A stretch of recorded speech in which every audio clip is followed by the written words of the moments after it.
I learned how to make an impact from the wisest person I ever met in my life, a third grade dropout. Wisest and dropout in the same sentence is rather oxymoronic, like jumbo shrimp.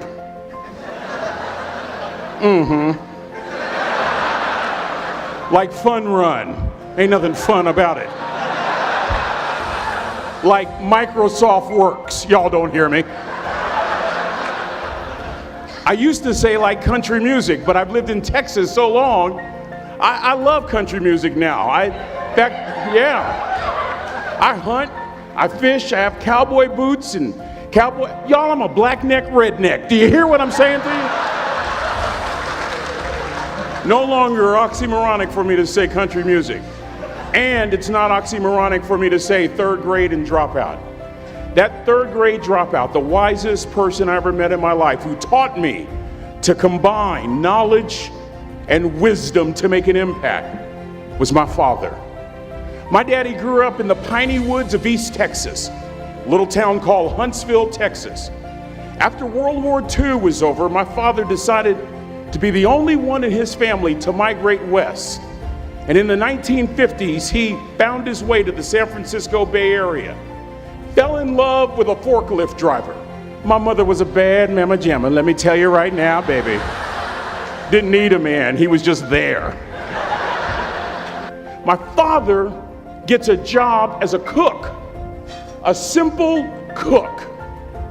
Wisest man I ever met in my life. Just a simple cook.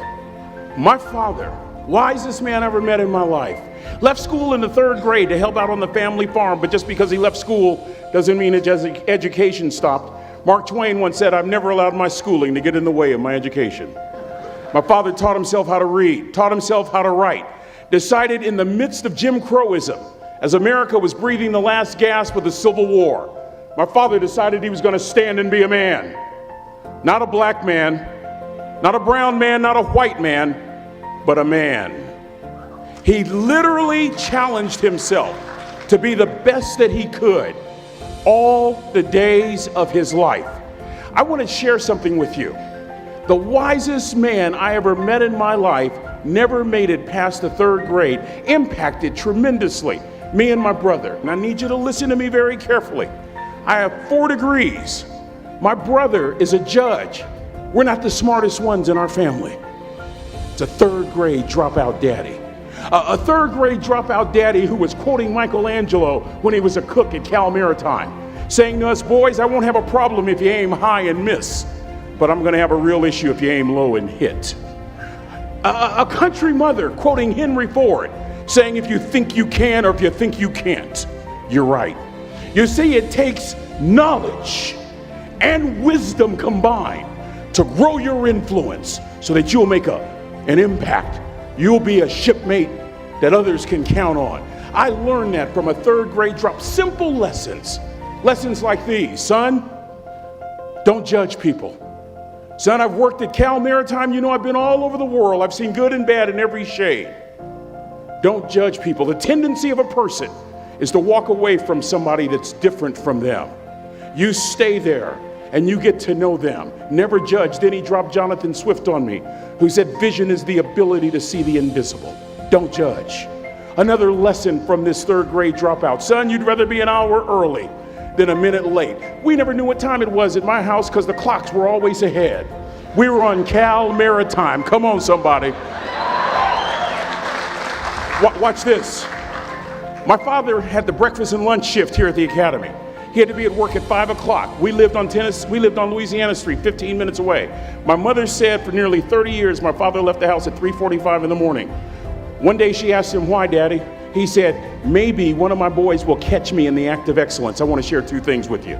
Aristotle said, "You are what you repeatedly do." Therefore, excellence ought to be a habit, not an act. Don't ever forget that. The other thing I want to share with you is Harvard Business Review, September 2004. The article is titled Deep Smarts. Here's the thesis. Lecturing, what our universities are based upon, is the worst kind of teaching method, usually. Present company excluded. That if you want to get the intended message across, model the behavior. My daddy, a third grade dropout, a cook, was modeling excellence for his boys, combining academic knowledge and old school wisdom. That's what makes an impact. An impact as you go all over the world. You're not interested in making a nice impression, you want to make an impact. Lesson number 3, be kind to people. He always told us kind deeds are never lost. I get to do a lot of NFL chapels. You see some amazing things with those National Football League players. You see guys that can bench press 200, 300 pounds 20 times. You see folks that are huge, that can run like a deer. You see folks from a flat-footed position jump 40 inches, 40-inch vertical leap. I even saw a white guy do it once. But the point...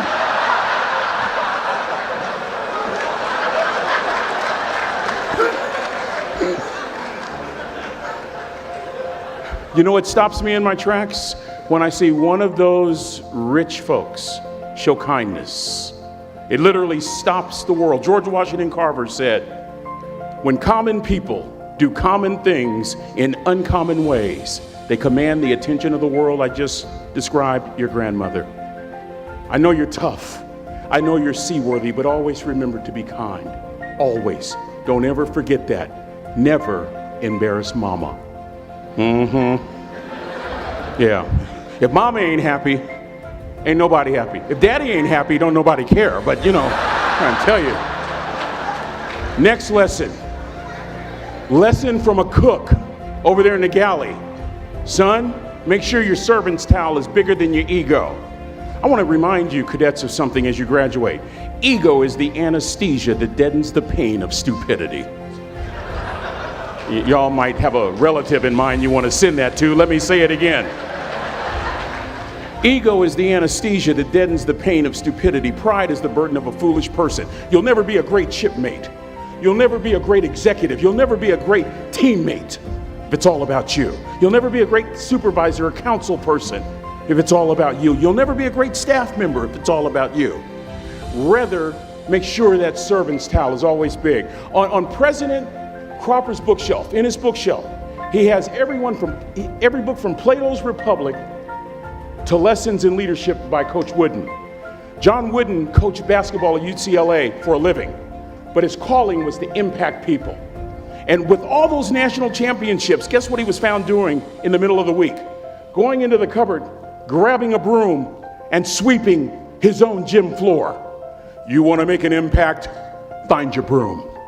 Every day of your life, you find your broom. You grow your influence that way.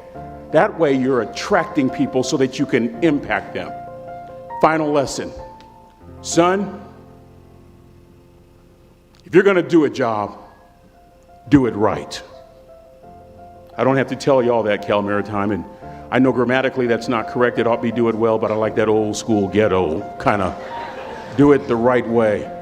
I'm thinking about a little boy in Los Angeles. All he wants to do is play Little League baseball. His mother can't even afford to buy him a glove. And he eventually plays Little League, and he's really good. And he's so good he gets a scholarship to Cal Poly San Luis Obispo. And he's so good he gets drafted by the San Diego Padres. And he's so good he helps the St. Louis Cardinals win a World Series. 12 years ago, when Ozzie Smith walked into the Hall of Fame, he said during his induction speech, and in part I quote word for word, he said, I've always been told how average I can be. Always been criticized about being average. But I want to tell you something. I stand here before you, before all of these people, not listening to those words, but telling myself every single day to shoot for the stars, to be the best that I can be. Good enough isn't good enough if it can be better, and better isn't good enough if it can be best. That's the California Maritime way. Good enough isn't good enough if it can be better. Better isn't good enough if it can be best. Let me close with a very personal story that I think will bring all this into focus. Wisdom will come to you in the unlikeliest of sources, a lot of times through failure. When you hit rock bottom, remember this. While you're struggling, rock bottom can also be a great foundation on which to build and on which to grow. I'm not worried that you'll be successful. I'm worried that you won't fail from time to time. The person that gets up off the canvas and keeps growing, that's the person that will continue to grow their influence. Back in the 70s, to help me make this point, let me introduce you to someone. I met the finest woman I'd ever met in my life. Back in my day, we'd have called her a brick house. I was going to that great academic institution in the north, Chico State. Y'all don't know what I'm talking about. Probably studying really hard. Let me just put it to you like this. I haven't always been a preacher, if you understand what I'm saying. This woman was the finest woman I'd ever seen in my life. There's just one little problem. Back then, ladies didn't like big old linemen. The Blind Side hadn't come out yet. They like quarterbacks and running backs. Any former quarterbacks or running backs here, raise your hands. Why, a couple of you? Punks. Anyway, so we're at this dance, and I find out her name is Trina Williams from Lompoc, California, and we're all dancing, and we're just excited.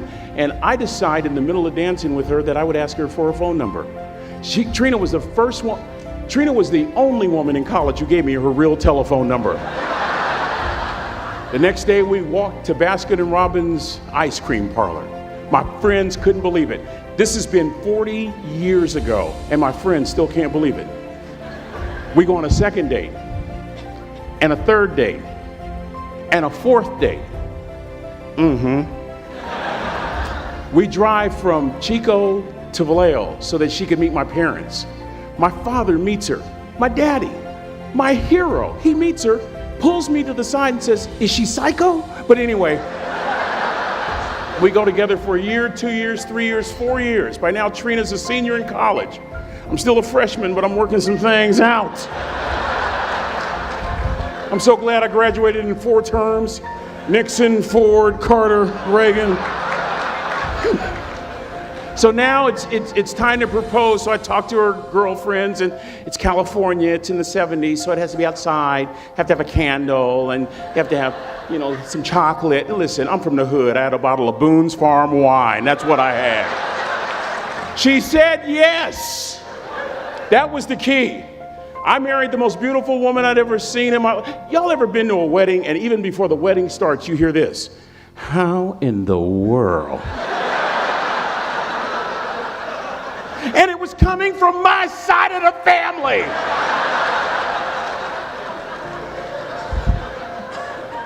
We get married, we have a few children, our lives are great. One day, Trina finds a lump in her left breast. Breast cancer. 6 years after that diagnosis, me and my 2 little boys walked up to Mommy's casket. And for 2 years, my heart didn't beat. If it wasn't for my faith in God, I wouldn't be standing here today. If it wasn't for those 2 little boys, there would have been no reason for which to go on. I was completely lost. That was rock bottom. You know what sustained me? The wisdom of a 3rd grade dropout. The wisdom of a simple cook from California Maritime Academy. We're at the casket in College Station, Texas. I'd never seen my dad cry. Big, strong man. There are several alumni that remember Riggs that are here. We've been sharing stories all weekend. But this time I saw my dad cry. That was his daughter. Trina was his daughter, not his daughter-in-law. And I'm right behind my father, about to see her for the last time on this earth. And my father shared 3 words with me that changed my life right there at the casket. It would be the last lesson he would ever teach me. He said, "Son, just stand. You keep standing. You keep standing, no matter how rough the sea, you keep standing." And I'm not talking about just water. You keep standing. No matter what, you don't give up. I learned that lesson from a 3rd grade dropout who was a cook at Cal Maritime, who said, "Boy, you keep standing, no matter what." I stood, and a miracle took place. A couple of years later, my heart started to beat again. I'm talking in a group about like this when all of a sudden I spot the finest woman I've ever met in my life again. First thing Janet did after we got married was she adopted those little boys. fulfilling Trina's last wish that her babies not go through life without a mommy. And then we decided to do something really bright. We thought 16, 17 years ago, and that was have more children. It's worked out lovely. And I'm honored to tell you that we had more boys. I have 4 boys from 34 years old all the way down to my daddy's youngest grandson, who's here with me this weekend, Joshua Rigsby, sitting on the front row right there. I close with this, and this will make the point more salient than any of my previous words. Let me take you back to 2 days before Trina died. No hair because of chemotherapy, cadets. A tummy pooched out because of a liver no longer working. She weighed about 75 pounds. I'm in the kitchen so I can keep an eye on her in the family room. She's surrounded by pillows. Our then youngest son, Andrew, walks up with a shirt that he wants mommy to fold. And this is what I hear from Trina. Andrew, Mama, not always gonna be there to help you. She was saying goodbye. And I was so moved, I waited for Andrew to leave and I walked over and I sat next to her on the couch. And as clearly as I'm talking to you today, these were some of her last words to me. She looked me in the eye and she said, "It doesn't matter to me any longer how long I live. What matters to me most is how I live." Cadets, I've come here with honor, with bells on, to ask y'all one question, a question that I was asked all my life by a 3rd grade dropout. How you living? How you living? Every day ask yourself that question, how you living? Here's what a cook in the dining center would suggest you to live this way. That you would not judge, that you would show up early, that you'd be kind, that you'd make sure that that servant's towel is huge and used, that if you're gonna do something, you do it the right way. That cook would tell you this, that it's never wrong to do the right thing, that how you do anything is how you do everything. And in that way, you will grow your influence to make an impact. In that way, you will honor all those who have gone before you, who have invested in you, from teachers to grandparents to mom and dad. And when you combine that academic knowledge with that wisdom, oh my goodness, you will change the world. So to the class of 2017, it is with great honor that I say all your life, look in those unlikeliest places for wisdom. Enhance your life every day by seeking that wisdom and asking yourself every night, how am I living? May God richly bless y'all. Thank you for having me here.